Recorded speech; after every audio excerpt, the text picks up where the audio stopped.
अरे भाई, चू रुई की हैरान करने वाली अच्छी नेटवर्किंग एफर्ट्स की वजह से लिन जिचिन का रास्ता साफ हो गया था कि वो अपना पहला प्रॉक्सी फाइटिंग असाइनमेंट ऑफिशियली ले सके। ये उनके नए एंटरप्राइज की शुरुआत थी जो बहुत तेजी से पक्की हो गई। यार, हमारा मेन कैरेक्टर लिन जिचिन अपने नए क्लाइंट से कैंपस लाइब्रेरी के एक शांत अलग कोने में मिला। वो एक बहुत परेशान यंग औरत थी जिसका नाम हु यिंगली था और उसके बाल बबल गम पिंक थे। शेनिंग हान और चू रुई भी नेगोशिएशन में बैठे थे, पूरी ट्रांजैक्शन को देख रहे थे। हु यिंगली ने रोते हुए अपनी मुश्किल को पूरी ड्रामा के साथ बताना शुरू किया। उसको एक सीनियर स्टूडेंट हुआंग जामिन लगातार और सिस्टमैटिक तरीके से सता रही थी। ये बुलिंग सिर्फ गाली गलौज से आगे बढ़ गई थी। हुआंग जामिन ने हिम्मत करके हु यिंगली के सबसे कीमती सामान चुरा लिए थे, डिजाइनर कपड़ों और बहुत डिमांड वाले हैंडबैग्स का कलेक्शन। ये वो चीजें थीं जिनकी वजह से उसको बड़ा फाइनेंशियल लॉस और गहरा इमोशनल जुड़ाव था। हु यिंगली ने हाथ मसलते हुए समझाया कि वो बुली अपने आप को बिल्कुल बचकर रहने वाली समझती थी, क्योंकि उसका बड़ा भाई हुआंग जैरुई स्टूडेंट काउंसिल में एक पावरफुल पोजीशन पर था, जिसकी वजह से उसको स्कूल के अंदर कोई सजा नहीं मिल सकती थी। देखो, सर्विस की शर्तें जल्दी से तय हो गई। इस खास असाइनमेंट को सफलतापूर्वक पूरा करने की कीमत 11 क्रेडिट्स रखी गई और इस बड़े नुकसान की सिवेरिटी को देखते हुए इस फीस पर तुरंत हाँ कर दी गई। उस टोटल में से 1 क्रेडिट सीधा चू रुई को जाना था, जो उसकी पहले ही बात हो चुकी फाइंडर्स फी थी, जिससे ऑपरेशन में उसका रोल पक्का हो गया।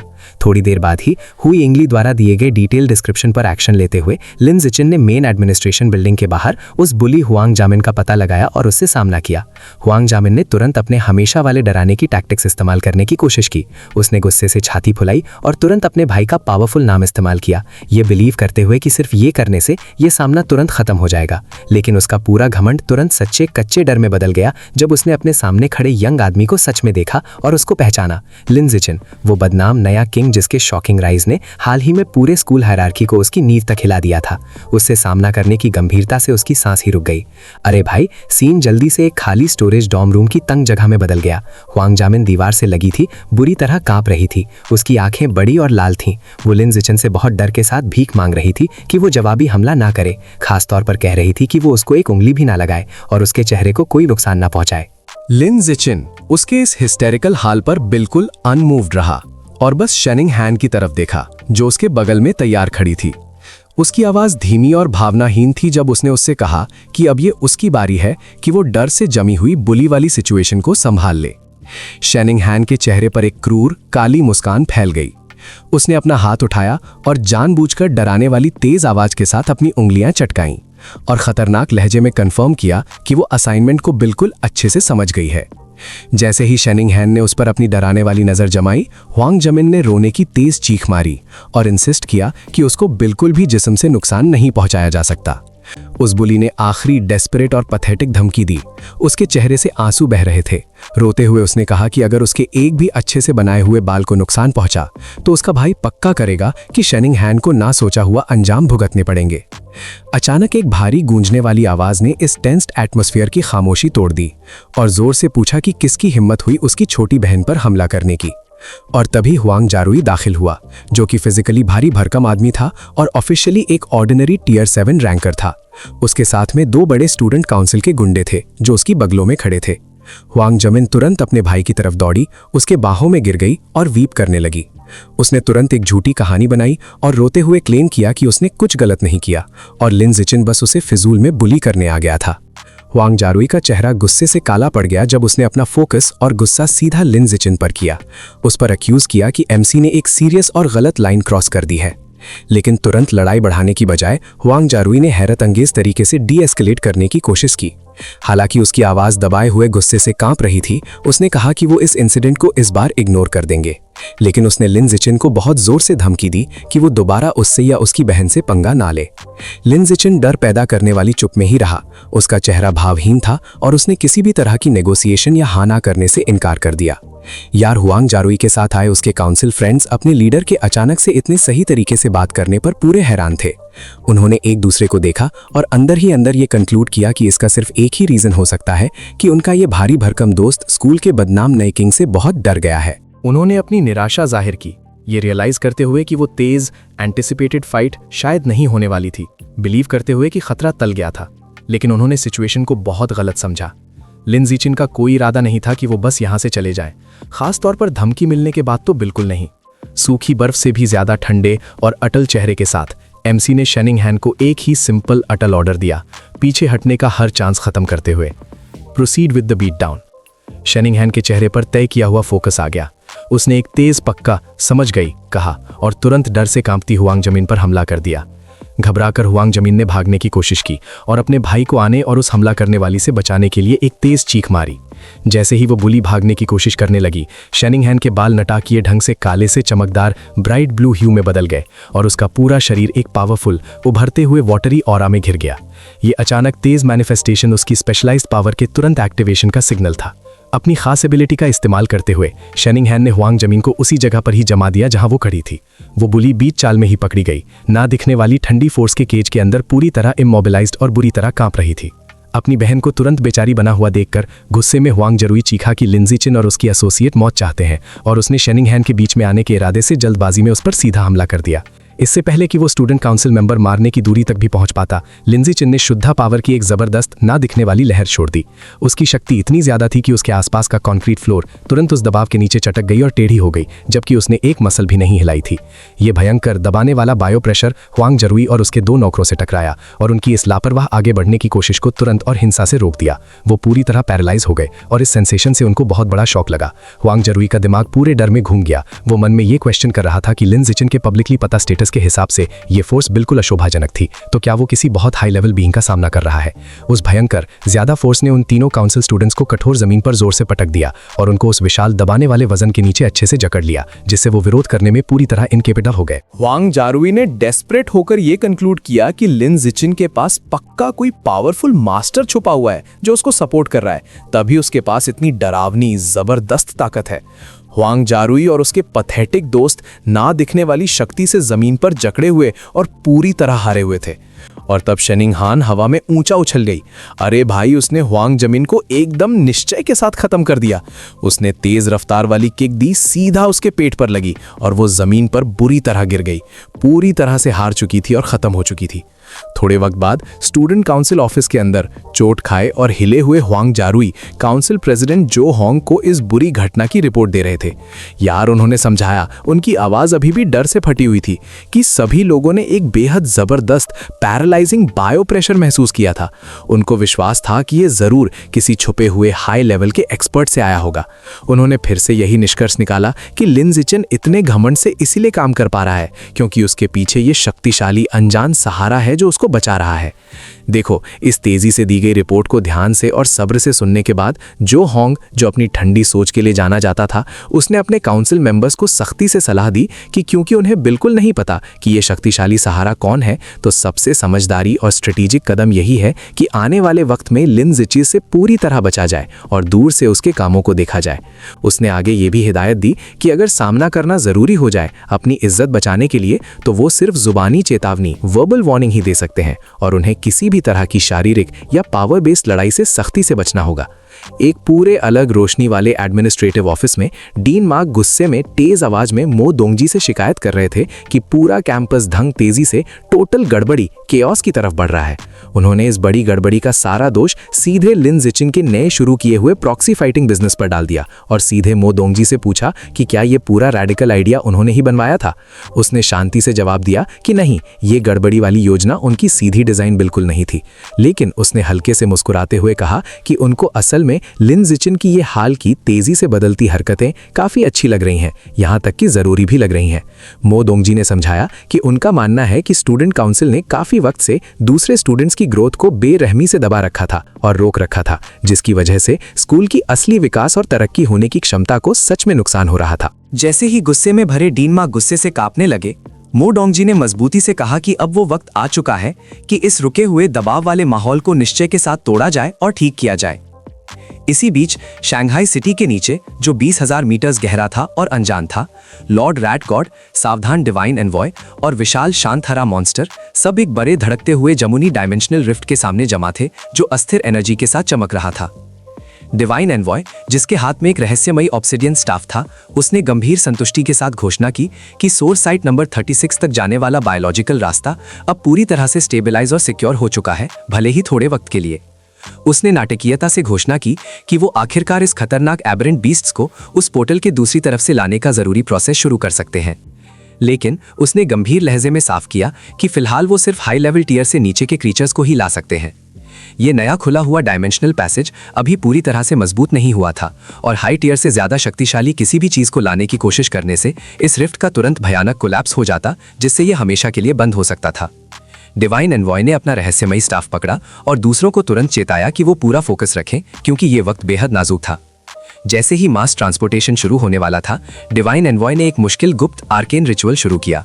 उसने अपने स्टाफ का इस्तेमाल करके हवा में बड़े चमकते हुए जमुनी रून्स ज्ञान से बनाए और इस विशाल एनर्जी को सीधा उस अस्थिर जमुनी पोर्टल की तरफ भेजा।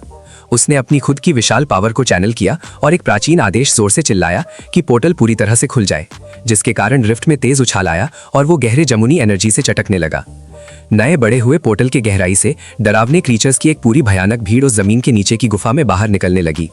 इस अजीब लगभग ना खत्म होने वाले जुलूस में डरावने कई सर वाले ड्रैगन्स थे जो आते ही दहाड़ रहे थे, और विशाल बंदर जैसे बीस्ट थे जिनके आने से जमीन की नींव हिल गई। थोड़ी ही देर में लगभग 2 लाख एबरेंट बीस्ट्स की एक विशाल सेना को सफलतापूर्वक ट्रांसपोर्ट करके इस दुनिया में लाया जा चुका था। डिवाइन एनवॉय फिर रुका, उसकी सांस फूली हुई थी और उसने अपने साथियों से पूछा कि क्या उन्हें इस थका देने वाले खतरनाक ट्रांसपोर्टेशन प्रोसेस को जारी रखना चाहिए। जैसे ही नई जमा की गई क्रीचर्स की सेना तैयार खड़ी थी, वो जमुनी पोर्टल अचानक खतरनाक ढंग से गरजने लगा और दिखाई देने लगा कि वो अपने आप में ढह रहा है। उसमें से एक तेज स्ट्रक्चरल आवाज निकल रही थी। डिवाइन एनवॉय ने तुरंत इस जानलेवा खतरे को पहचान लिया। उसकी आंखें बड़ी हो गईं और उसने घोषणा की कि ये अस्थिर रास्ता फेल हो रहा है और इसको तुरंत बंद करना होगा ताकि पूरी तबाही कैटेक्लिज्म को रोका जा सके। अपने हाथों के एक तेज निश्चयात्मक हरकत के साथ उस कमांडिंग फिगर ने विशाल डायमेंशनल पोर्टल को पूरी तरह से बंद होने का शक्तिशाली गूंजने वाला आदेश दिया। हवा में चट-चट की आवाज आई जैसे ही वो विशाल रिफ्ट बात मानने लगा। उसके किनारे एक बेहद तेज रगड़ती आवाज के साथ अंदर की तरफ खिंचने लगे।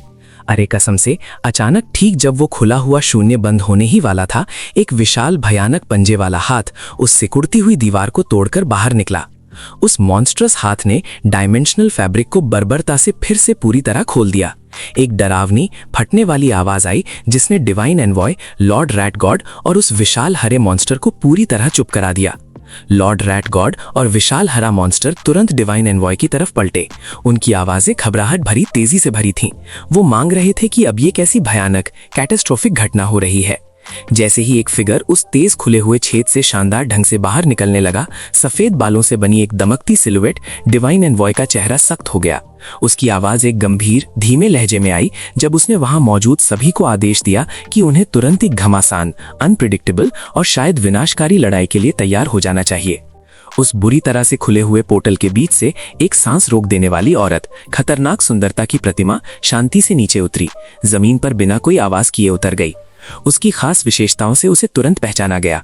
उसके पीछे 9 बहते हुए एकदम सफेद पूंछें थीं और उसके सिर पर नाजुक नोकदार लोमड़ी के कान थे। पहचान तुरंत हो गई और डर पैदा करने वाली थी। वो मशहूर 9-टेल्ड डीमन फॉक्स थी, एक लेजेंड जिसके बारे में अनगिनत रेल्म्स में धीमी खौफनाक आवाजों में बात की जाती थी। उसने धीरे से अपने नए माहौल का जायजा लिया। उसकी नजर गहरी, लगभग बचपना की जिज्ञासा से भरी थी और उसने धीरे से खुद से सोचा कि क्या ये मामूली लेकिन अजीब तरह से जिंदा दिल दुनिया सच में वो लेजेंडरी प्लैनेट अर्थ है जिसके बारे में उसने अपनी लंबी जिंदगी में इतना सुना था। यार, इन नाटकीय पूरे ब्रह्मांड को हिला देने वाले और ढसते हुए कॉस्मिक इवेंट्स के बाद लिन ज़िचिन के प्रॉक्सी फाइटिंग बिजनेस का मामूली स्थानीय काम एक बेहद बड़ा पूरी तरह से सफल हो चुका था। हमारा प्रोटैगनिस्ट लिन ज़िचिन अब ऑफिशियली और पक्के तौर पर फेमस हो चुका था। पूरे एकेडमी डिस्ट्रिक्ट में जाना जाता था। उसकी पिछली जबरदस्त हावी डोमिनेंट जीतों की वजह से उसको हर दिन 10 से ज्यादा लड़ाई रिक्वेस्ट की लाइन लग गई थी। यार, ये डायनामिक डुओ लिन ज़िचिन और शेन चिंगहान मशीन की तरह काम कर रहे थे। सिर्फ 15 दिन में इन्होंने 200 से ज्यादा बड़े जॉब्स निपटा दिए। कसम से, ये इतना बड़ा काम था कि इनको 3000 स्कूल क्रेडिट्स मिले, इतने कि अमीर अपर क्लासमैन का भी रंग उड़ जाए। देखो, उनका इतनी तेजी से आगे बढ़ना और क्रेडिट्स कमाने का ये अलग तरीका देखकर पूरा स्टूडेंट बॉडी 2 बिल्कुल अलग अलग टीम्स में बट गया। कुछ लोगों के लिए लिन ज़िचिन एक सच्चा विजिलेंटे हीरो था, एक नेक शक्ति वाला इंसान जो अकेला ही एकेडमी के अंदर फैली हुई बुलिंग की दिक्कत को खत्म कर रहा था। वो सच में एक प्रेरणा था, इतना कि कुछ थके हारे स्टूडेंट्स उसको देखकर शुक्रिया में सर झुका लेते थे। लेकिन दूसरी तरफ जो लोग उससे नफरत करते थे और जो पहले से क्रेडिट्स कमाते थे, वो उसको सिर्फ क्रेडिट हंग्री बेरहम व्यापारी समझते थे। उनका समझना था कि वो सिर्फ सिस्टम के तगड़े रिवॉर्ड्स के चक्कर में है, सच्चे इंसाफ या अच्छाई के लिए नहीं। वो कान में फुसफुसाते थे कि वो कमजोरों को फायदे के लिए इस्तेमाल कर रहा है। लेकिन क्या लिन ज़ैकिन को उस बेहुदा गॉसिप या जलन भरी बातों की कोई चिंता थी? बिल्कुल नहीं। वो तो बस पूरा फोकस सिस्टम क्रेडिट्स की बड़ी मीठी कमाई पर रख रहा था, वक्त का हर मिनट पैसा कमाने और शक्ति बढ़ाने में लगा रहा था। अरे भाई, सीन शिफ्ट होता है एक चमकदार क्लासरूम में। शेन चिंगहान को शॉक लगा जब उसका क्लासमेट लू योंगजियन अंदर आया। वो बिल्कुल हारा हुआ लग रहा था। उसका चेहरा नीले चोटों और सूजन से भरा हुआ था, जो एक ब्रूटल, एक तरफा लड़ाई की निशानी थी।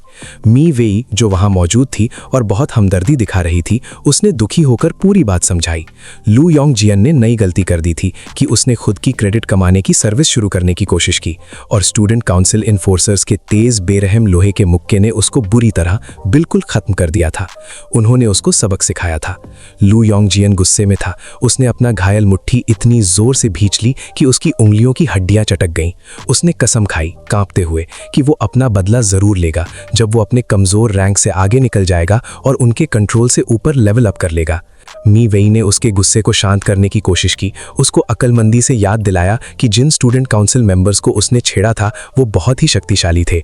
उनके टैलेंट्स और कल्टीवेशन आम स्टूडेंट से बहुत ज्यादा थे, और उसकी मौजूदा शक्ति उनकी जबरदस्त ताकत के सामने अभी टिक नहीं पाएगी। सच की ये डोज मिलते ही वो रुक गया। उसकी आंखों की आग शांत हो गई जब उसने अपने जोशीले वादों पर फिर से सोचा, और वो तुरंत उदासी और बेचारगी में डूब गया। फिर उसने नर्म तरह से एक तेज, जल्दी असर करने वाला हीलिंग बाम उसके चोट खाए सूजे हुए चेहरे पर लगाना शुरू किया, और जोर दिया कि वो पूरा फोकस अपनी ठीक होने पर रखे, क्योंकि फ्रेशमैन कंपटीशन आने ही वाला था। जरूर, लू योंगजियन ने एक दुख भरी आवाज निकाली और उस ताकतवर हीलिंग पोषण के तुरंत होने वाले तेज चुभन वाले दर्द की बुरी तरह से शिकायत की। जब आखिरकार फ्रेशमैन कंपटीशन का दिन आया तो पूरा विशाल स्टेडियम बिल्कुल खचाखच भरा हुआ था। एक बहुत बड़ी गूंजती हुई भीड़ थी जिनकी बेचैनी स्टील स्टैंड्स में महसूस हो रही थी। एकेडमी के मेन डुओ से उम्मीद के मुताबिक लिन ज़िचिन और शेन चिंगहान ने प्रिलिमिनरी एलिमिनेशन मैचेस को आसानी से पार कर लिया, बिल्कुल डोमिनेट करते हुए। उन्होंने टॉप 8 ब्रैकेट्स में अपनी जगह बना ली, मानो उनको पसीना भी नहीं आया। लग्जरी वीआईपी सेक्शन से स्कूल के बड़े डीन्स बहुत फोकस से देख रहे थे, जिनमें डीन मैनी और डीन मुंगी जैसे सख्त लोग भी शामिल थे। मैकेनिकल इंजीनियरिंग के डीन आगे झुके, शौक में थे, और उन्होंने शेन चिंगहान की हाल ही में हुई उस एक्सप्लोसिव पावर प्रोग्रेस की बिल्कुल विश्वास न होने वाली रफ्तार पर कमेंट किया। डीन मैनी ने माना कि उसका विकास सच में हैरत अंगेज और अजीब था, लेकिन फिर उनके होठों पर एक ठंडी मुस्कान आई। उन्होंने कहा कि ये उसके तेज सफर के लिए बदकिस्मती है, क्योंकि अब वो उनकी बेटी मिवी के खिलाफ थी।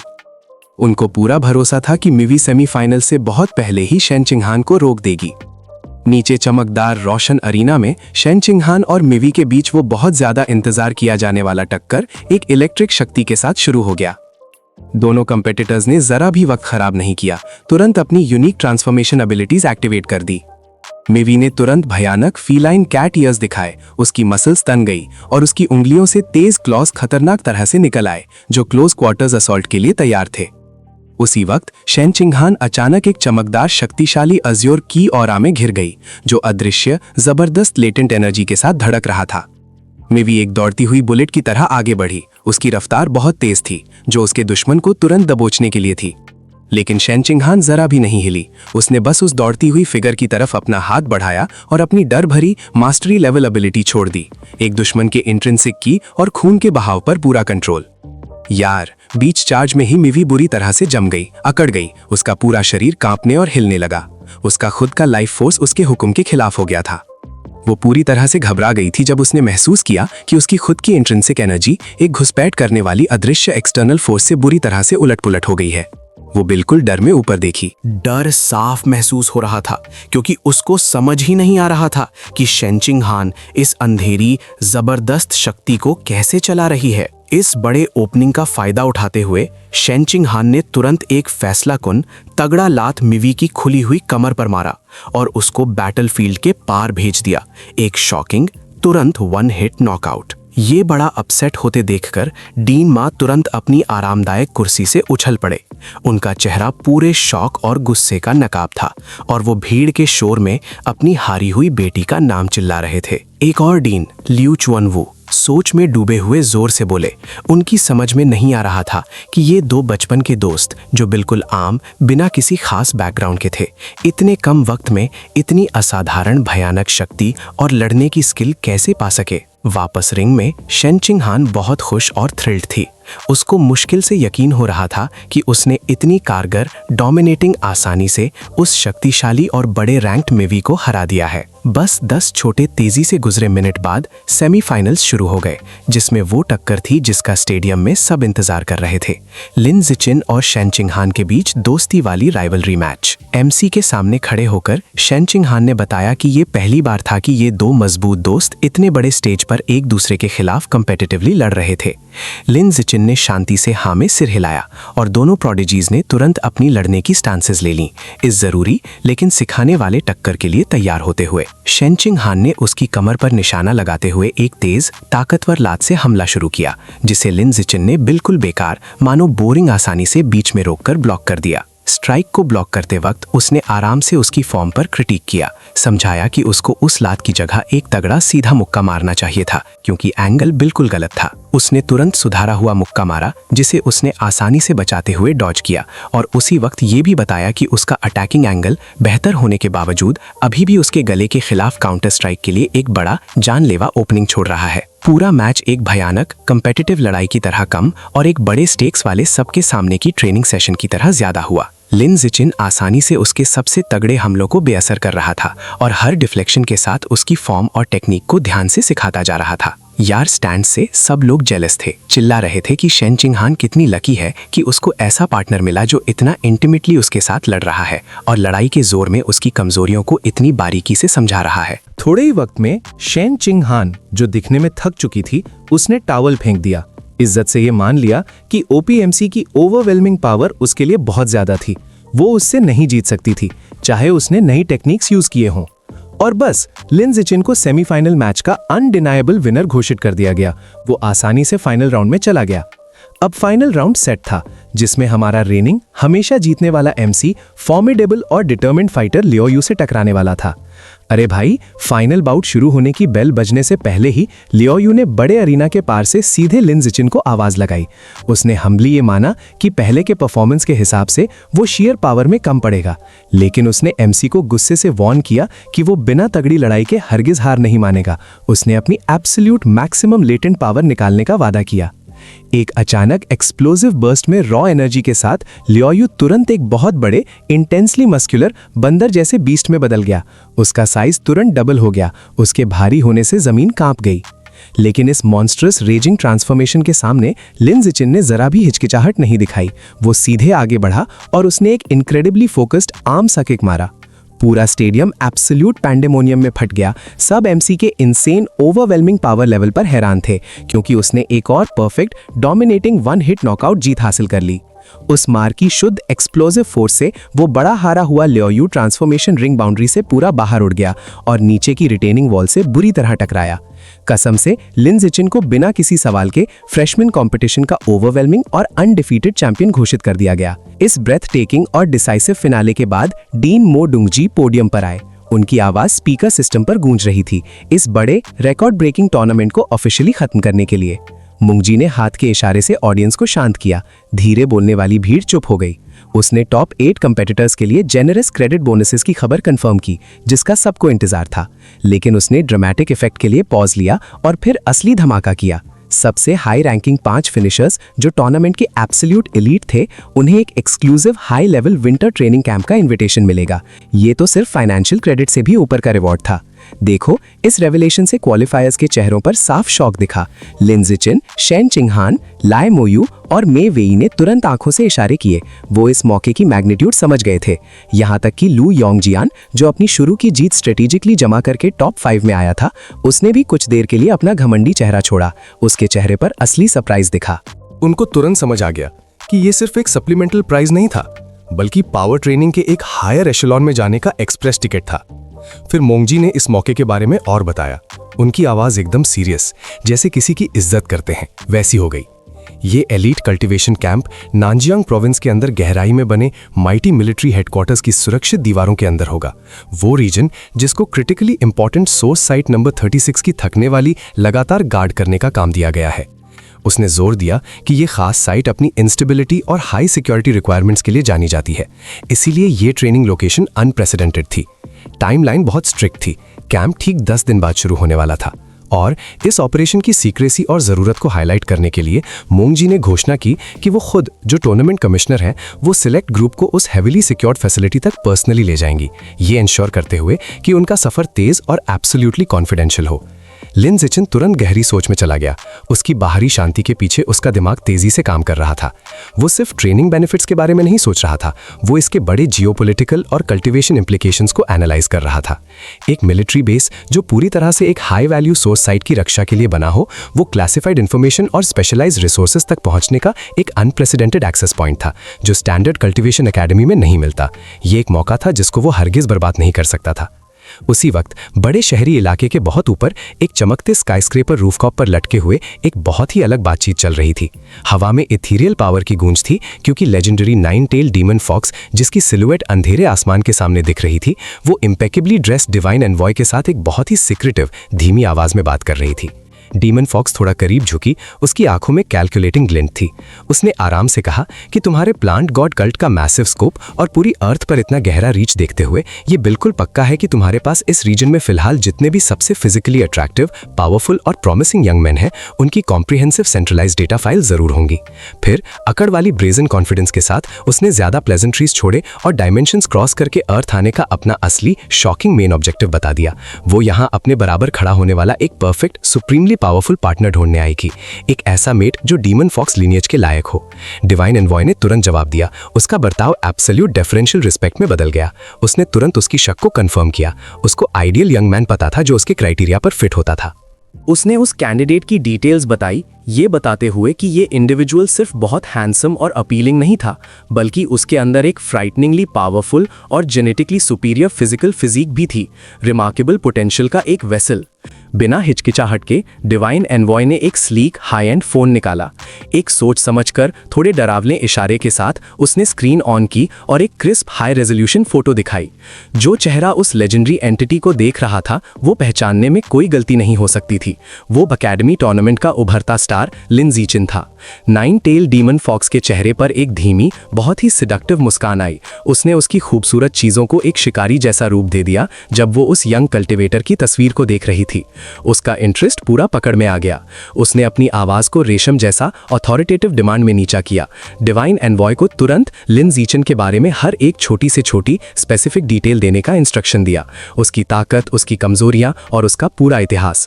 उसको अपने पोटेंशियल पार्टनर पर एक फुल डॉसिए चाहिए था।